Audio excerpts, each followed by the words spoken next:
Thank you very much.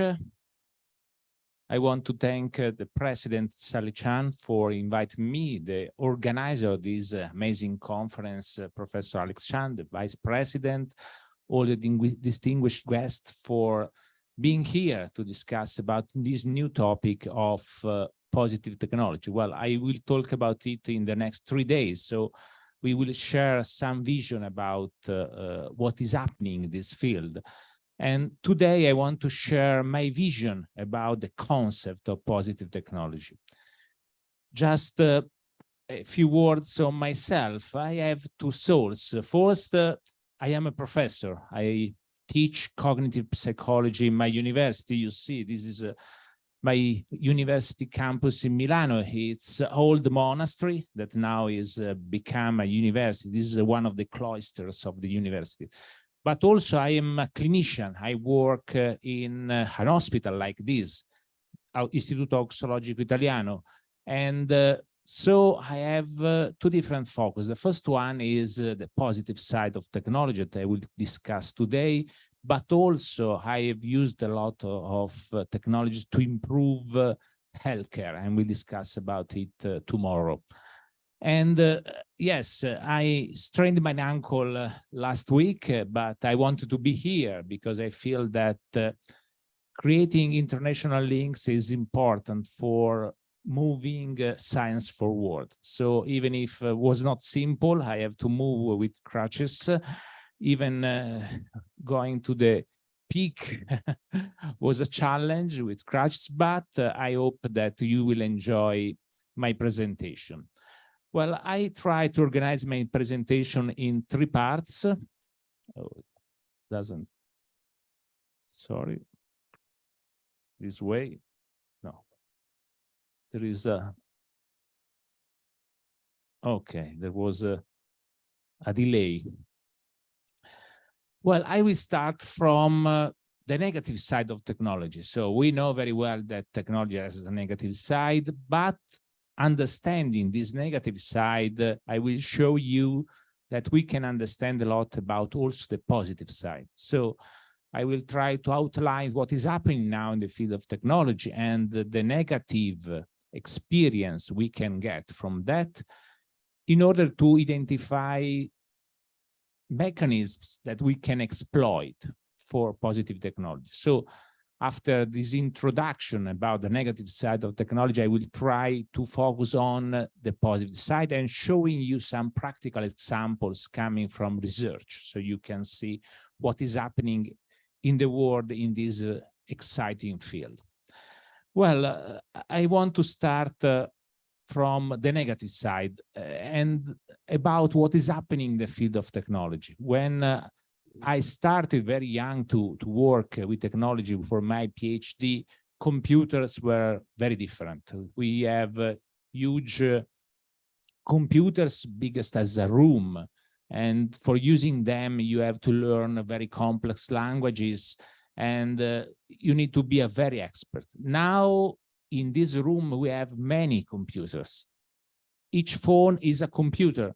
And technology is no more just a tool for doing calculations. When technology started to appear, the computers were used mostly for calculations. Now technology is more a communication tool.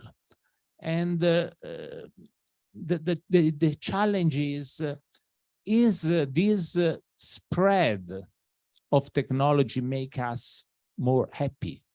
No. This is a key issue of technology. Even if technology is now part of our life, it's a critical part of our life, at the same time, we don't have a significant advantage in quality of life. Yes, productivity has improved. The time needed for doing things is much shorter, but the quality of life has not improved so much. I want to refer to this report that was the last report made by the US General Surgeon a few weeks ago. This report is discussing the impact of technology and The conclusion of this important report are not so good.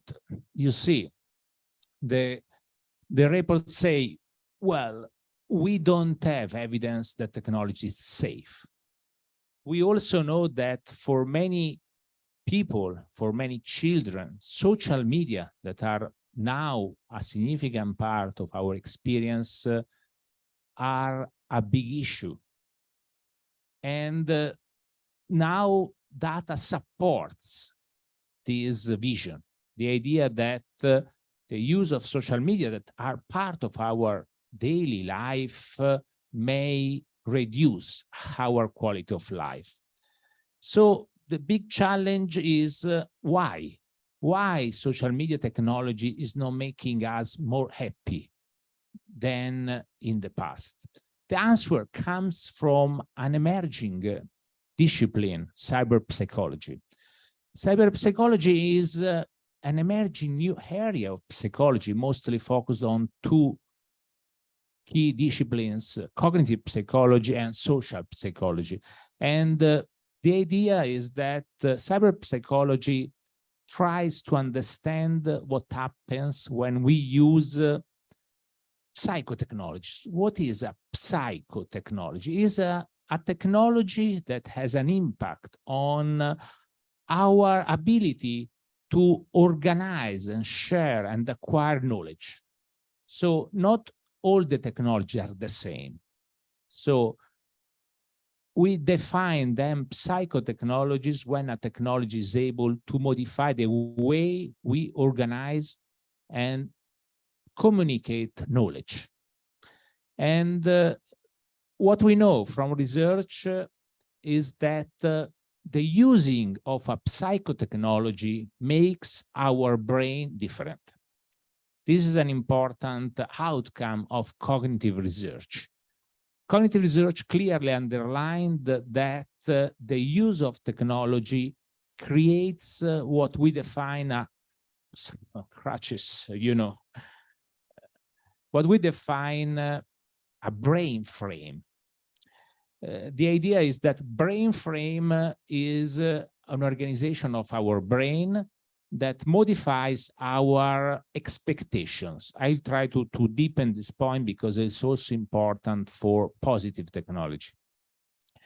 The basic idea is that this is the definition of brain frame that was introduced by a Canadian scholar, Professor Dekerkhoff. Dekerkhoff was a student in Canada, and he worked with Professor McLuhan. You know, McLuhan is a well-known name in the field of communication. And he tried to understand what happens in our brain when we use a new psychotechnology. And using fMRI and different other research tools, he discovered that brain frame is a way of organizing our brain that is modified by technology. You can see his words. He said, brain frame is something other than an attitude, a mindset. It's more in depth because it changes the deep structure of our brain. But how a technology can modify our brain? This was the interesting question that Professor Dekerkhoff raised 15 years ago. The answer comes from cognitive psychology. We know that a brain frame is a collection of schemas. What are schemas? Schemas are a set of prototypical experience that we learn. So if we see that it's raining outside, we know that we have to take an umbrella. Well, this is a schema. So we connect a feature of the experience to expect the outcome, behavioral outcome. And we also know that in schemas, two different types of memory are connected. We have declarative memory, memory of things. So declarative is a description of things with procedural memory. That is how we do things. So in schemas, we have together both meaning and behavior. And this makes schema very powerful in modifying our practices. To show you the power of schemas, I want to show this video. This video is from, just sorry, I modify, okay. No, sorry again. Let's see if this starts. Let's try again. Oh, no, now this is starting. Okay. This is a toddler that has just learned to use an iPad.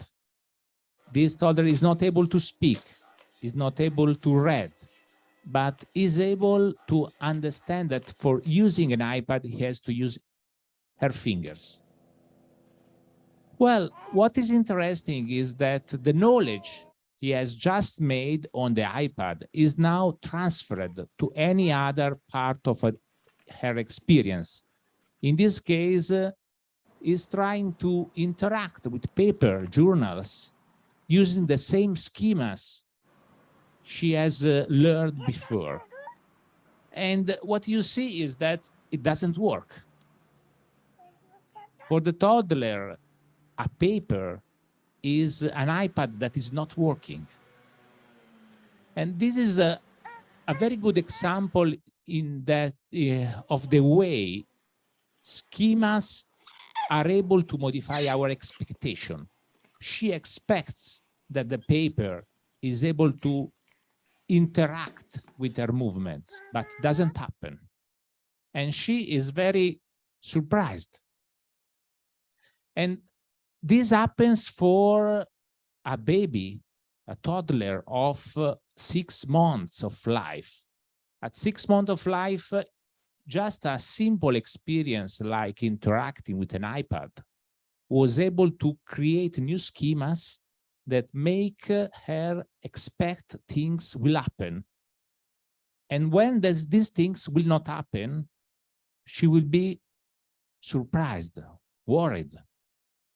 And this shows us the power of technology. By creating new schemas, you modify your behaviors. But it's also the opposite. Technologies can modify old schemas and change our way of living. To clarify this point, I will use the example of smart working. We know what is working. The same is for distance learning. As a professor during the pandemic, we shift from face-to-face teaching to online teaching, and the same for work. But what is interesting for my research is that we discovered that the use of technology modify the typical schemas used by our brain in dealing with work and dealing with teaching. Just to clarify, we know from neuroscience that the typical structure of work is based on 3 pillars. The first one is that office is a physical place. We typically go in a physical place. We go to the university, we go to the hospital, we go to the office. And as I will show you, this is related to specific property of our brain. The same, in teaching and in work, we have a supervisor. And this role of the supervisor is important. It's critical for the quality of work and the quality of teaching. And also, in both learning and in both working, we have a lot of interacting work. So we don't work alone. We work with other persons, with other members. And neuroscience discovered that these 3 features of work and learning are not by chance. They are related to specific properties of our brain. In 2014, 2 European researcher, the Mosers, won the Nobel Prize for Medicine because they discovered that in our brain we have specific neurons, they call them place neurons, that are activated when we are in physical places. Well, why we have neurons that are activated by physical place? At start, neuroscience suggested that this was due to the ability of orienting the space, so that these neurons were like GPS, so that they should help people to orient in space. But the Mosers researchers discovered that this is not true. They discovered that the role of this kind of neurons is related to our memory. We construct our autobiographical memory around spaces. So we are students because we go to the university. We are workers because we go to the office. And what happens when technology removes spaces? And again, in the last 2 years, a lot of research groups all over the world explored this topic and found that when you are in Zoom, like someone following us now online, well, you don't have the feeling of space. You don't feel of being inside the place. And this means that your autobiographical memory is less able to connect the experience you do to yourself. So making work offline is very different from making work online, because in online, you don't have your sense of identity. You are less student when you are online. You are less worker when you are online. And up to now, most of technologies do not support this. The only technology that is able to provide the activation of these specific neurons is virtual reality. And this is why metaverse is now a trend topic also for research. So moving online, the schemas related to the experience of place are removed. And this is an issue. A second issue is related to the connection with the supervisor, with the teacher. This connection is made by another group of neurons that are called mirror neurons. These kind of neurons are activated when we do something and when we saw another person doing the same behavior. And these neurons are activated by the body. So we have to see the body of another in order to have this activation. But online, we don't see the body. The cameras are switched off for most of the time. So for a teacher or for a supervisor, it's much more difficult to create a bond with the other side, because we don't have this attunement that is the critical feature of mirror neurons. And we know for smart working, the big issue is leadership. So being a boss online is much more difficult because you don't have this bond. For a teacher, it's much more difficult to be a good teacher because you don't have the bond with your student. And we know another very interesting thing, a recent discovery by different American groups is that when we stay in the same room with a group of people, our brains synchronize. So it was a very recent discovery that was allowed by a new technology that is called hyperscanning. Hyperscanning is the use of EEG in a group of persons. And recent research demonstrated when we are in a group of persons, and this group of persons is able to work together in an effective way, the brains synchronize. So the waves inside our brains synchronize in all the group. And this power is critical for creativity and for extending the power of single person.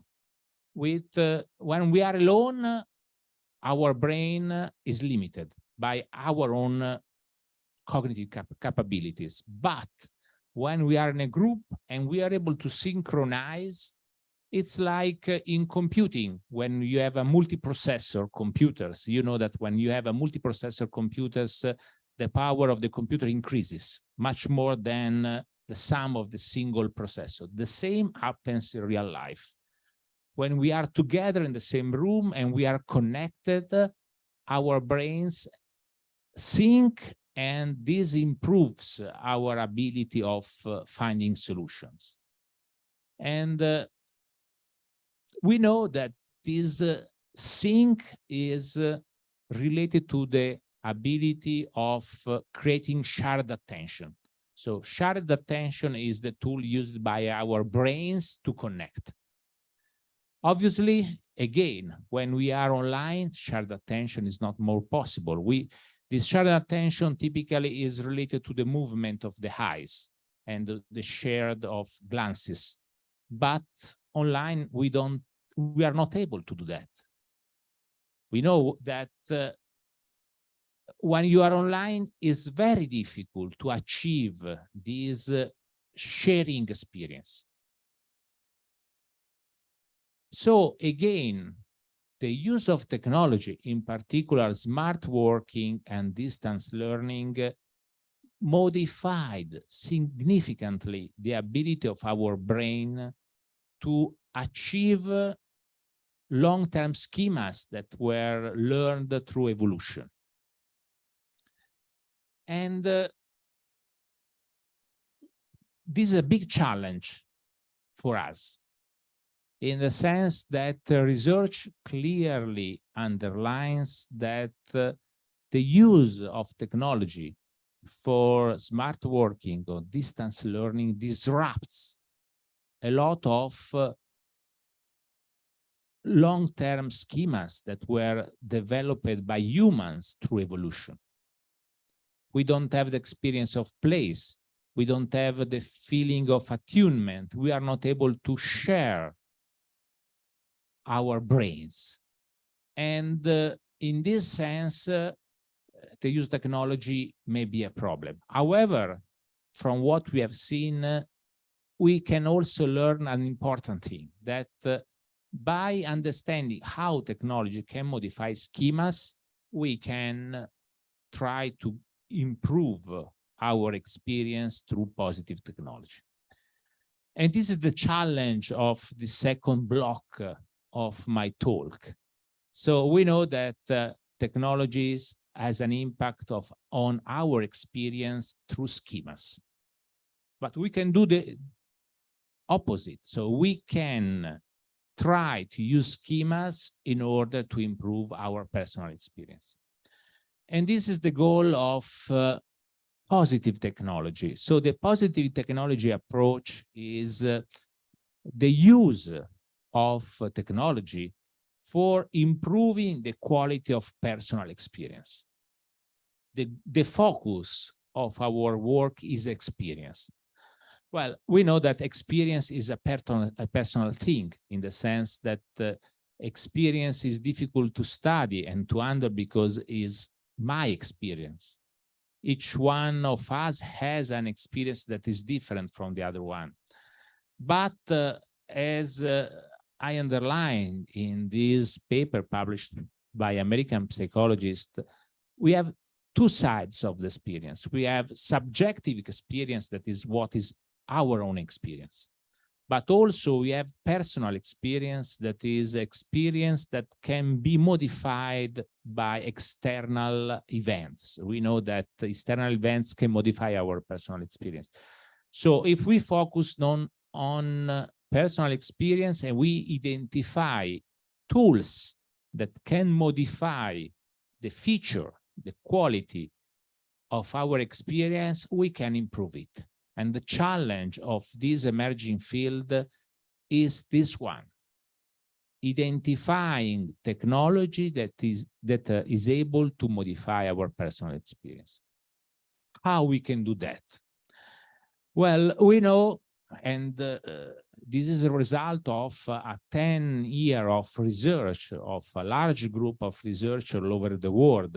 In this conference, we will meet the most important researchers in this field. We have 3 general strategies that we can use to modify experience: structuration, augmentation, and replacement. I will try to explain these points because they are critical tools for working towards positive technology. The first strategy is structuring, because we know that experience is much better when we can understand it. And this is a big issue. Many problems we experience with technology are related because we don't understand how to use it. A big challenge is for technology is usability, understanding how we can use technology and how we can make technology easier. Well, the approach is by creating a structure.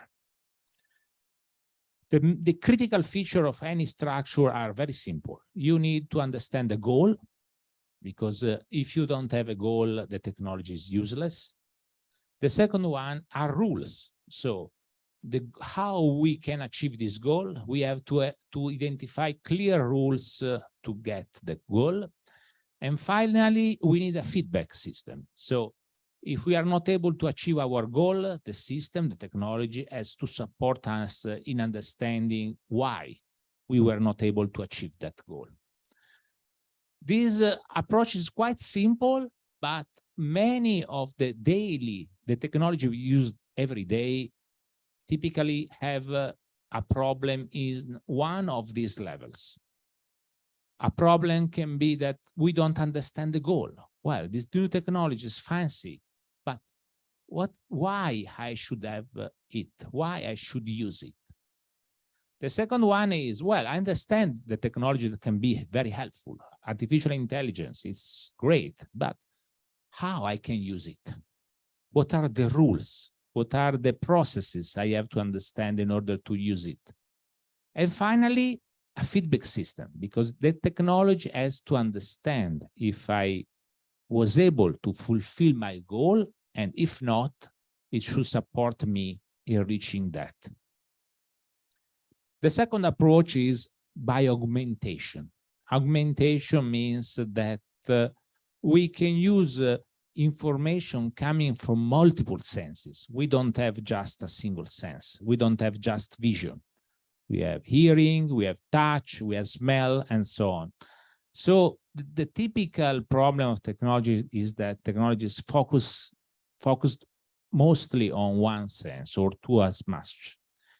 Well, if we use all the sensorial potential of technology and we can have more information coming from different senses, we can integrate them, and integration improves the quality of experience. But also we can use digital experience, we know, through augmented reality, to provide digital layers that can offer us more information. For instance, if I have a digital information telling me that for going to the toilet, I have to go that way, well, this can be very helpful to find a way, even if I don't know the building and so on. The final one, and we discuss this point a lot more tomorrow, is the replacement of the experience. Until 30 years ago, well, it was impossible. But now, through virtual reality, you can change your experience. You can enter in a digital world that is totally different from the real one. And his offers new tools for modifying our personal experience, but I will enter in detail tomorrow in the next talk. And what we can do using these three strategies, we can modify three different features of our experience. The first one is affective quality. So through technology, we can modify the feeling we experience inside a digital experience. So affective quality is the first strategy, the first focus of our work. We want to improve emotions. The second one is the level of engagement. We know that engagement is critical for our life. We want to do activities that are engaging, that are able to improve our. But again, technology can be used to focus on that. We can use technology to increase the level of engagement in any activity. And finally, we can work on developing bonds, connectedness.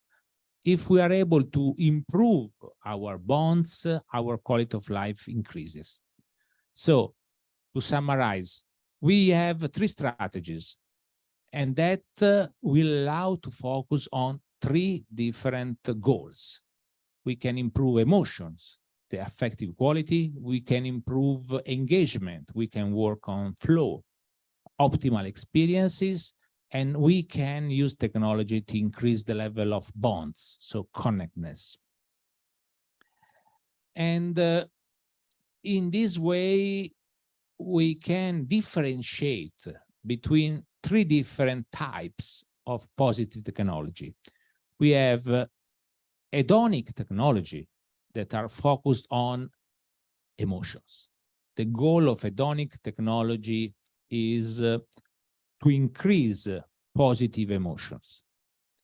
Then we have eudaimonic technology. Eudaimonic technologies try to improve the quality of the experience. They try to provide flow. They try to provide actualization, engagement. And then finally, we have a group of technologies that will focus on bonds, connectedness. And this kind of technology is usually called social interpersonal technology. So behind the broad umbrella term positive technology, we can distinguish between these three types of subgroups. Hedonic, that will increase emotions, positive emotion. Eudaimonic, that will work on engagement and flow. And then interpersonal technologies that will try to increase bonds. And well, the theoretical background behind the positive technology is related to the work of positive psychology. You know that positive psychology is an emerging field that try to focus, as Alex told before, on the positive side of our experience. We don't work on the clinical model of therapy. We will try to improve the general feature of experience. And through this model that I will detail now, we have very powerful tools that we can use in the daily life. So using the rationale offered by positive technology and using the different technological tools, we can focus on these three levels: emotional, hedonic, eudaimonic, engagement, and bonds, interpersonal. We know that the background theories that provide a list of guidelines for using positive technologies is summarized in this slide. You see that there are many different theories and concepts that are connected and used by positive technology researchers. And you see that they range from positive emotion to empathy and altruism. So the theory behind positive technology is well defined. We have a lot of ideas coming from cognitive and positive psychology that supports the rationale and the strategies that are used by a positive technology researcher. And I will try to show you some practical application. Up to now, because this is an opening talk, I try to provide the background, but I also want to share with you what is happening in this field, because as researchers that are interested in positive technology, understanding which kind of research is now running, you can identify topics and find ideas for your own research. Well, I summarized some of the concepts I just described in these two papers that you can find easily online. These two papers provide a clear background, theoretical background to the topic we are discussing today. And let's start from hedonic level. The basic idea of hedonic level is that technology can be used to improve sensorial pleasure, that can be used to foster positive emotional states, and can be used to improve positive emotions. How we can achieve this goal? Well, the basic idea is related to the concept of positive emotion. When we have, you know, that the two key features of any emotion are the level of valence, positive or negative, and the level of arousal, high or low. Well, the idea is that through technology, you can generate emotion with high level of arousal and a positive valence.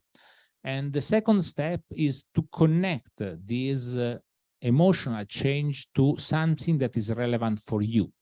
So the idea is that you are able to connect an emotional change that is typical automatic to a meaning that is relevant for you.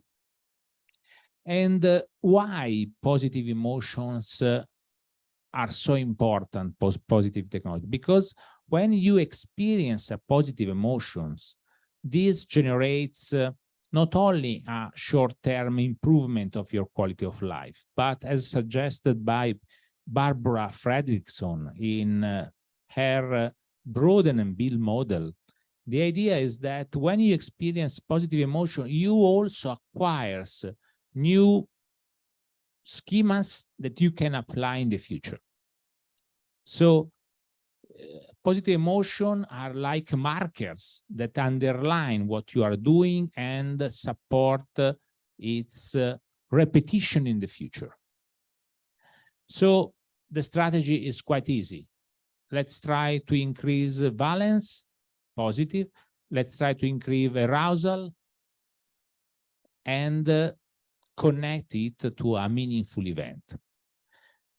Just to show you how this concept has been used by researchers.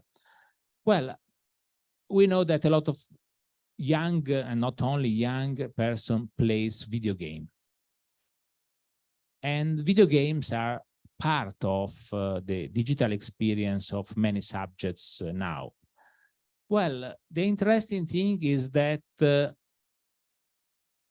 when the video games also is connected to the physical activities. So not only moving a joystick, but you use your body inside the game. It happens in many video games, but also in virtual reality games.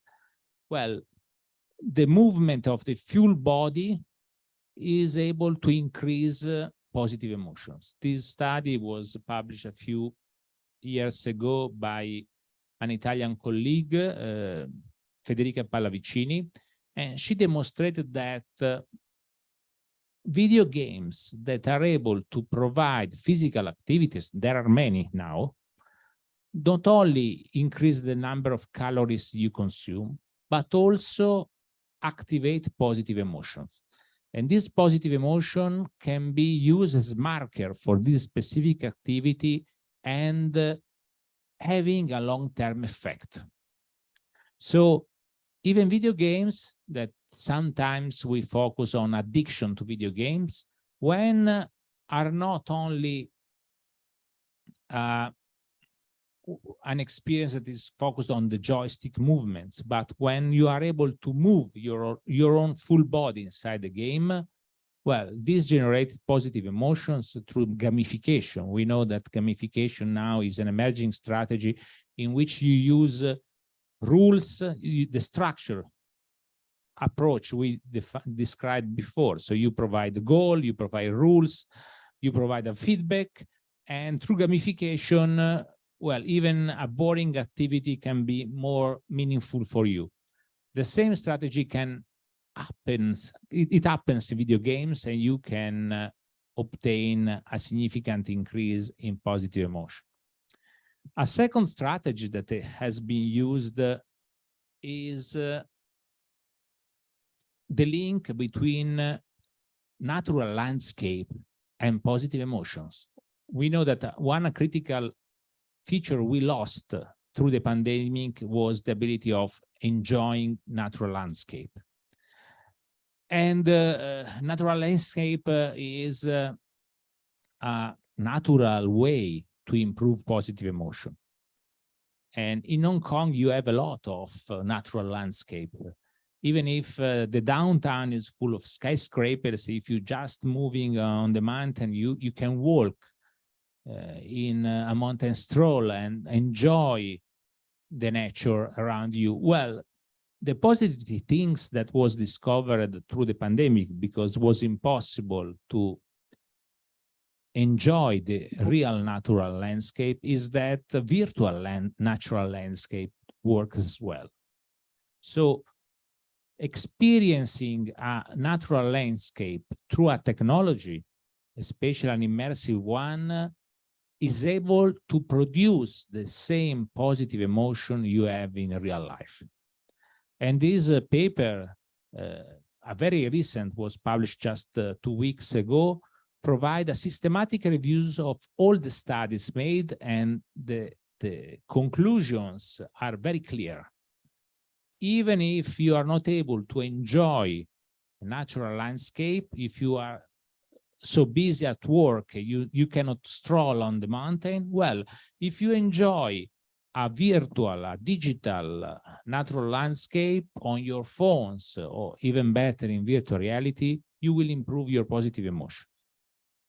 So remember that if you are so busy for hard work, well, entering a virtual path in the mountain is better than nothing. And it can improve your positive emotion and reduce the level of stress. The second strategy is the eudaimonic approach. In the eudaimonic approach, as we have seen before, the goal is to improve engagement. And in particular, a specific experience that Professor Mihaly, a well-known positive psychology researcher that unfortunately left us during the pandemic, the concept of flow is a very important strategy that we can achieve to obtain this experience of engagement. Well, what is flow? Flow is a very peculiar consciousness state in which you are very involved in what you are doing. And you discover that you are in flow because time passes very quickly and you are not aware of the time passed. And you are very focused on what you are doing. It's common in many activity we do. For instance, when I do research, sometimes I lose my time. I'm so involved in what I'm doing that I'm no more aware of the time that is passing fast. And my wife called me, please come to it. Well, this experience of flow is very important for improving our experience, because when we experience flow, we can obtain another experience that's called transformation of flow. In transformation of flow, what you are doing is in some way, it becomes the focus of your attention, and flow can be considered as a consciousness marker that underlines the importance of what you are doing. The idea is that when you experience flow, you try to do again this activity many, many times to achieve the same level of flow. And this increases your skills, because you can, sorry, you can focus on the specific activity and improve your involvement in that specific activity. The idea is that, thank you, sorry. Thank you, Alex.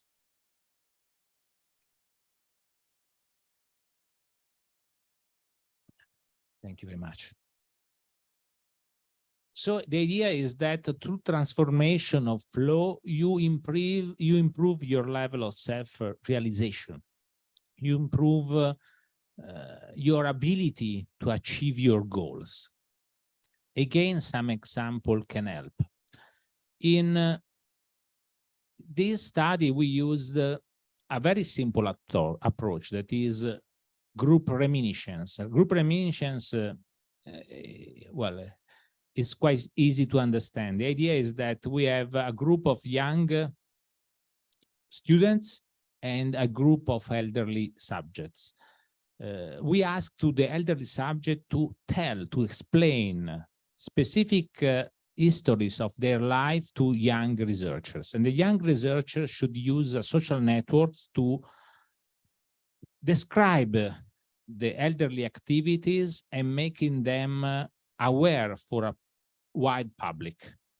So the strategy is quite simple, asking elderly people that have a lot of experience in their field to provide to young persons some specific cues or strategies that they learn through their life. And we ask the young person not only to hear, but to transform, using digital tools, these narratives in something that can be shared to a broader population.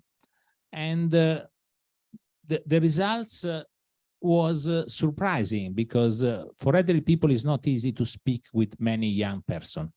Apart from the nephew or some other person from the family, it's quite difficult for them to share a long experience. At the same time, for a young person, discussing with the elderly person may be not so interesting.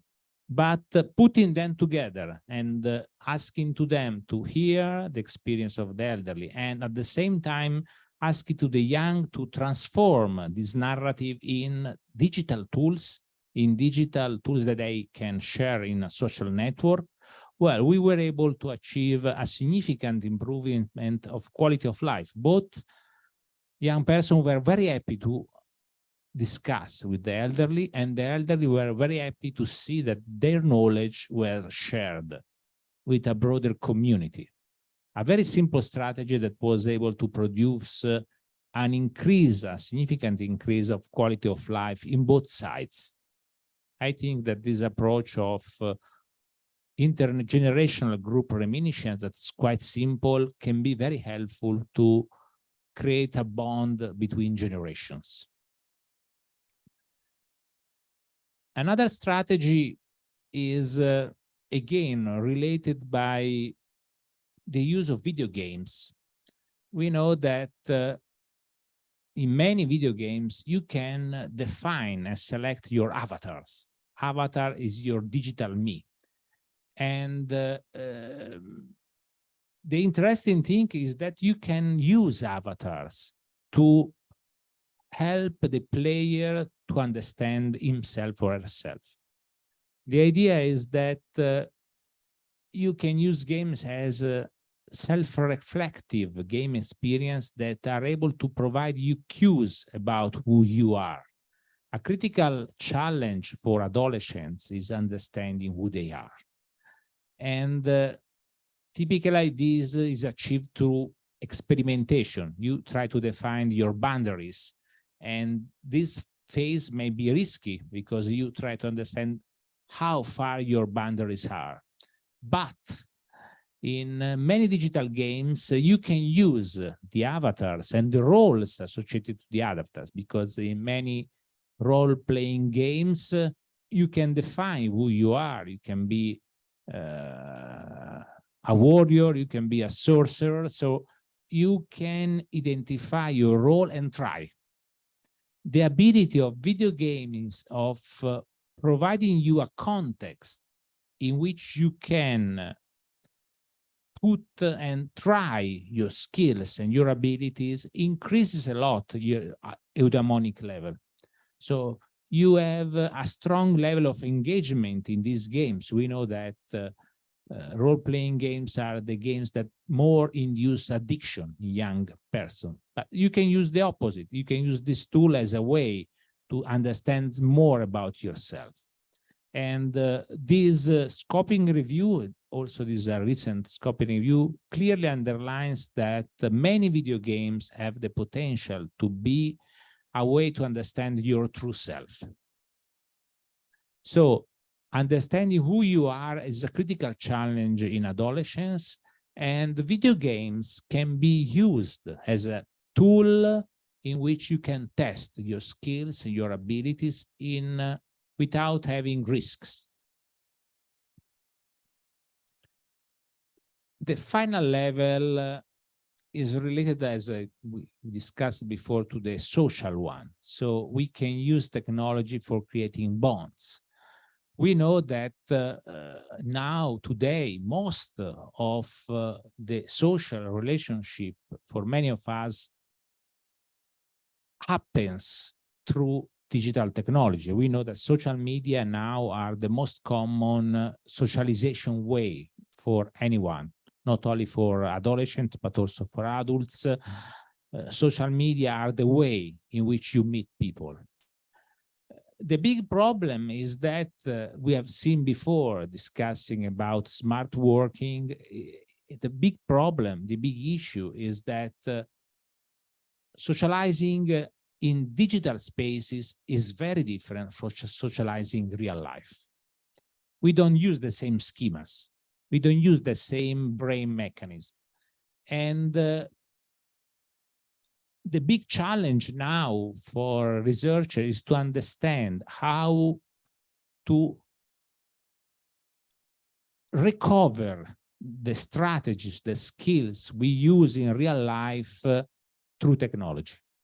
So we know that technology now is the way for many of us of having social bonds, social relationships. But we also know that the schemas used by our brain in social media are very different from the one we use in real life. And this makes us very different. So meeting people in social network is not the same of meeting people in front of you, looking at them with your eyes in the eyes. And so the challenge for technology researcher now is to recover the same level of intimacy, the same level of friendship, the same level of bonding you can have in real life. And we know, but how we can achieve that? Well, we know that communities in real life are very different from communities you can find online. What is the big difference? Well, in communities you find that are organized around spaces. Typically, this kind of communities put together very different persons. When you are at school, at university, yes, you share typically vision with persons that have the same interest like you, but at the same time, you can meet very different persons. Inside, online is different. Online communities are organized around communities of practice. What is a community of practice? A community of practice is a group of people that share a specific goal, a specific motivation for using the technology, and they go online for doing that. So if I am a young adolescent that plays Fortnite, the most played game all over the world, the social game most played all over the world, well, I go there for that. I'm not interested to discuss with people. I'm interested to play. I can discuss with people in order to improve my position in the game. I can organize with other friends and say, well, we can work together in order to kill the enemy, in order to cover this position, in order, but the goal is very clear. I will use technology for that. If I am a female girl that I'm interested in using TikTok, well, I use technology for TikTok, not for exploring social experience. And this means that if you want to transform an online group in a community of practice, you have to identify what is the goal that is shared by all the team. So an online team is very different from community of practice. We know that community of practice, as we told before, are defined by a common goal. And this common goal is the main reason they will be online. So the strategy we can use for transforming online team in a digital community, in a community of practice, is this one. We have to identify a mutual goal.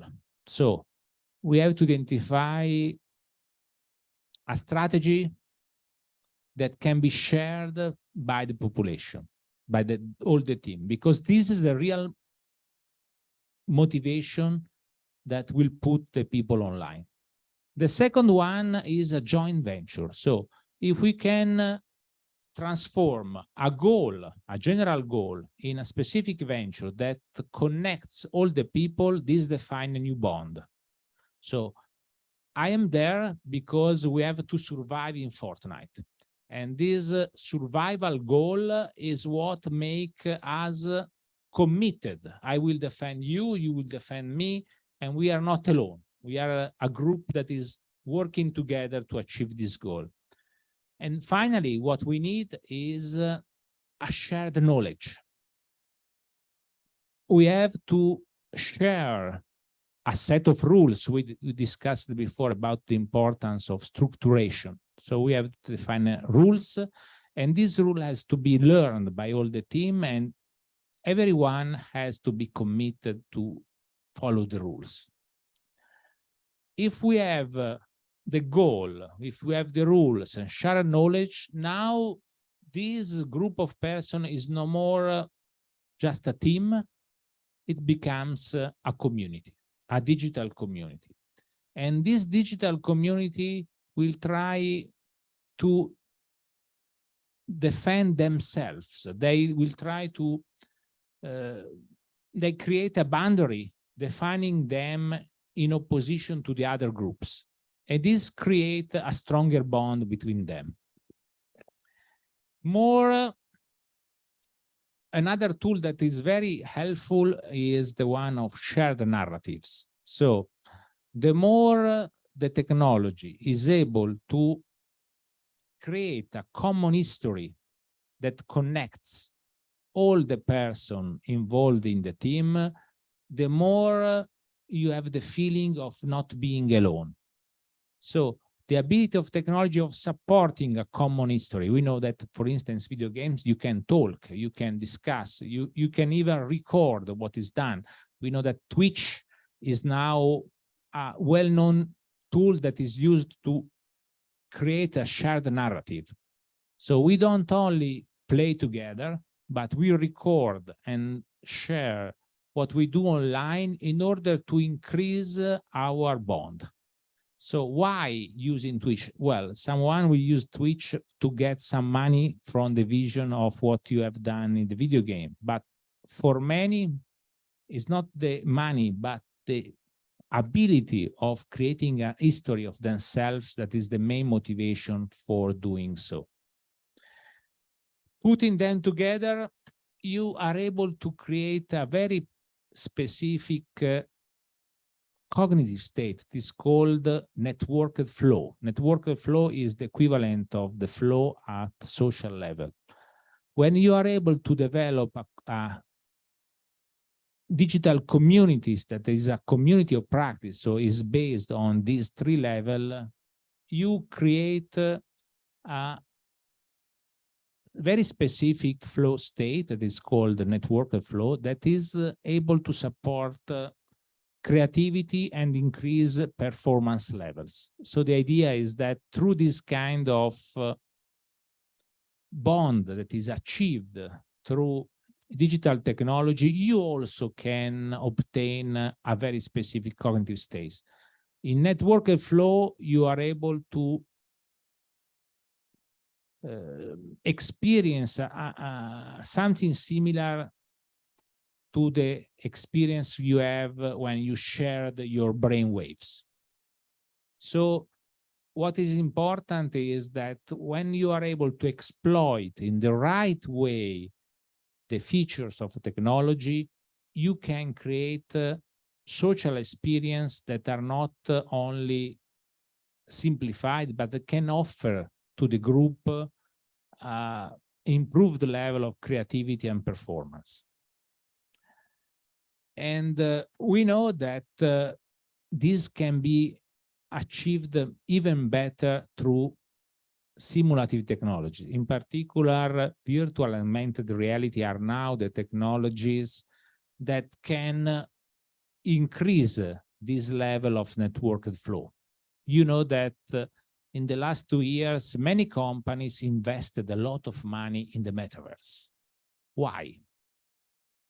For instance, Meta, the companies behind Facebook, last year alone invested $15 billion for the metaverse. Another big company like Apple invested $12 billion in the metaverse. Why? Because the metaverse can solve all the social problems that we now experience in social media. In social media, you don't have typically networked flow.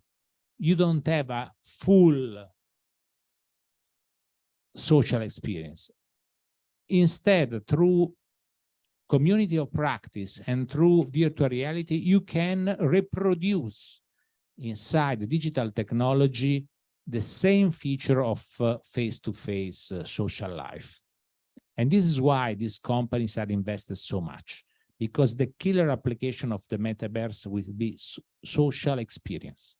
You will have a full social experience that is much better, much more compelling, involving than the one we experience now on Instagram or any other social media.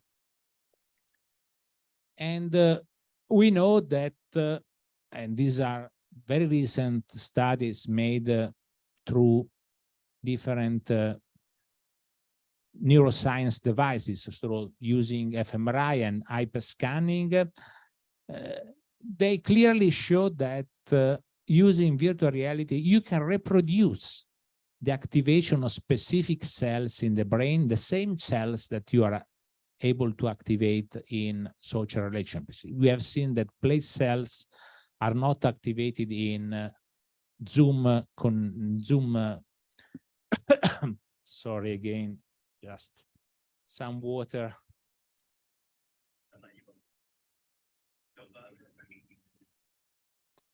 Well, we discussed before that in smart working, we don't have place cell activation. Well, we have in virtual reality. This study published on Nature clearly show that. And the same for brain scanning. When we know that in social life, we have this synchrony of brain waves. Well, the same happens in virtual reality. So the idea is that you can use technology to create this kind of digital bond that is no less important than the bonds you have in real life. For instance, in this paper, we demonstrated that using digital tools that can improve the level of structuration. So they provide a clear goal, they provide a clear feedback, they provide specific rules for the social interaction. You can achieve a networked flow and increase significantly the creativity level, even when you meet just online. Because the big challenge for Zoom meetings is the level of creativity. Typically, you are not able to achieve the same level of creativity. But if you follow these rules, this approach, you can obtain them even online. And again, and this is another very recent research. In another research, this clearly showed that if you use virtual reality in the right way, you don't have significant differences from real life. In this study, they showed that making the same task in virtual reality and in face-to-face meetings, our brain behaves in the same way. So virtual reality can be the tool to reconstruct social life following the same path we experience in the real life. Well, I am now at the end. Long talk. I just want to summarize some basic ideas that I want to share with you, a take-home message to simplify this long talk.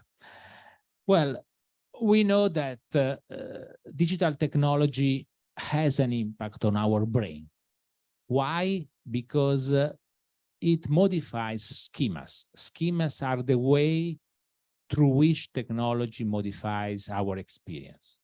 And we can use technology to modify 3 different features of our experience. The affective quality that is made through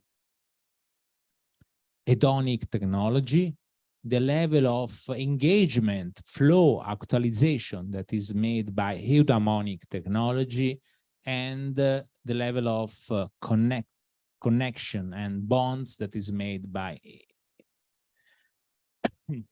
sorry, but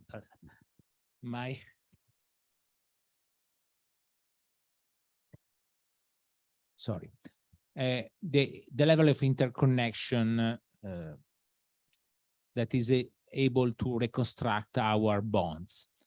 And through positive technology, you can structure, augment, or replace personal experience. I think that we have very powerful tools for creative positive technology. I showed you some research, some studies that provide a clear path for defining new research. I also suggest you to read these 3 free books that you can download online that were made by my team. And inside these books, you can find most of the ideas I tried to share with you today. Thank you very much for your attention.